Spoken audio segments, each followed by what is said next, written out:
This is a boneless chicken. It's kind of a chicken steak.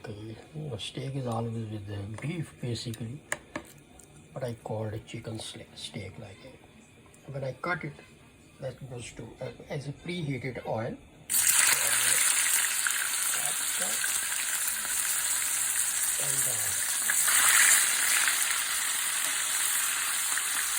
that will be very tasty with a lot of spice.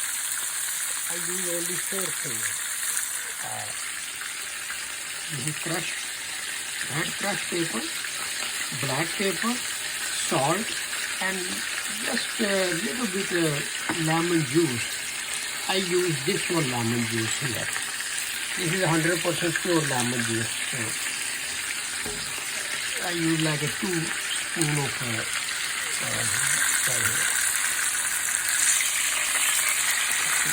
it doesn't take too long.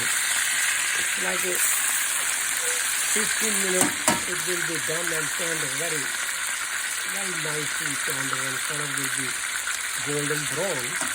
Then I will take out and that will be ready. So then I will make short video with this.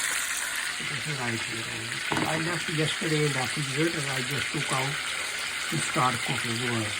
I didn't need to cook yesterday, so